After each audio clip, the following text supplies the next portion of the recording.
Concentrate fire on the enemy warship. Affirmative. I'll be giving you the finger, sticking out my chin. Boom, boom, boom. Here comes a boom, boom, boom. Here comes a knockout. My time is right now. Lights out. I'm going down. Here comes a knockout. Good day there once again, viewers. Your mate Kamikaze78 here, coming to you guys with some more World of Warships content.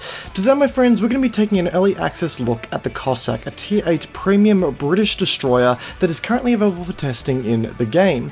Now, the bunch of you who might have a decent memory might also remember that we have in fact already done a video on the Cossack, and you might also remember the fact that the Cossack used to be a Tier 7 premium destroyer.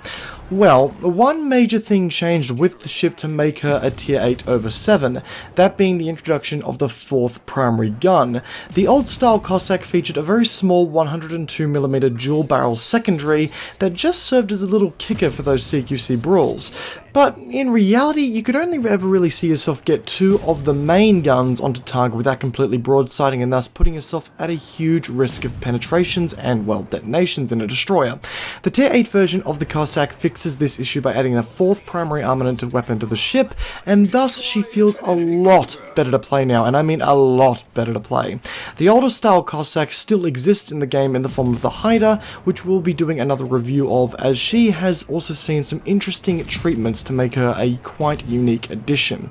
Anyway, let's keep on topic and talk about the Cossack, keeping in mind that everything that we talk about in this video is still considered to be a work in progress, so things may change between now and release, between, you know, the stats and the gameplay.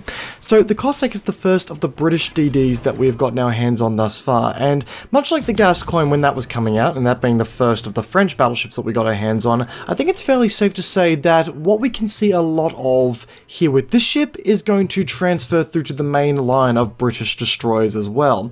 She features 4 sets of 2 120mm guns that are ranged out to 11.9 kilometers, which, as I said before, is the main difference between the Cossack now and how she was during her last test.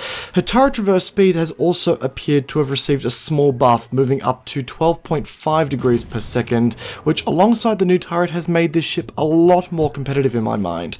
Now, obviously, one thing that is a very characteristic about British guns is their plunging style when used at max ranges. We see it on British cruisers, and it remains to be a thing on the Cossack, and this was an issue I brought up in my last video regarding the ship. At long range, you will have a hard time scoring any kind of damage on small, more maneuverable ships due to their travel time. Enemy destroyers, and even light cruisers for that matter, are going to be very difficult to hit at long range when you are dealing with a very skilled captain, at least one that's not sailing in a direct straight line. The gap does need to be closed in order for the guns to be effective against smaller targets, which was a little bit hard to justify doing because, you know, you had the slower traverse speed to worry about and the absolutely appalling angling that you had to perform to get all of your guns onto target to remain competitive in that close quarters stand-up battle. But now, with that newly added primary gun on the ship, which has some pretty respectable angling mind you, this ship's ability to get into a destroyer knife fight and come out on top confidently is now kind of her strong suit. To give you guys an idea, you can get her detection down to about 5.1 kilometers, I believe, with a complete stealth build, which is insane for the tier level, but I personally decided to trade some concealment for the Target Acquisition Systems Mod 1, which was a surprisingly effective upgrade on this ship. With the already stupidly low concealment, I was able to easily sneak up on enemy destroyers, launch a quick surprise attack, and an enemy destroyer would be straight out of the water with ease. The 120mm shells with IFHE attached are so much fun to bully destroyers with, and to my mind was the highlight of this ship overall. However, things tend to get better for the CQC functionality of this ship, that being her onboard hydroacoustic search to boot. Enemy destroyer in smoke? Hydro. Feel like there are torpedoes on the way? Hydro. Need to spot a DD that is hiding around an island? You guessed it, Hydro. Her maneuverability is also characteristically British, meaning that you will not have an issue dodging torpedoes when you have the power of Hydro on your side, unless you play her incredibly dumb. Her straight line speed of 36 knots, turning circle radius of 610 meters, and her rudder shift time of 3.6 seconds allows for her to really control the fight in a destroyer standoff. Such mobility also allows for you to make small adjustments in a cloud of smoke smoke without hesitation and without the risk of actually creeping out of that smoke, whether it be for positioning or for angling or whatever the case may be. However, while on paper she's an incredibly competitive CQC brawler in the destroyer world at least, she is bumped up to the tier 8 bracket, which sees her face off against a lot more radar bearing ships, which requires her to urge caution in some locations. With the build that I was running on the ship, her concealment in combination with her target acquisition system mod 1 allowed for me to scout ahead and find enemy radar ships before I entered their radar range most times. Even when I did get pinged by radar, this ship's mobility allows for her to dodge incoming shells pretty effectively when piloted by a skilled captain, which I'll be honest, I did have some moments of complete and total idiocy, but regardless of that, there's still potential there, so get your matrix caps on when piloting this ship, just in case things happen to go awry.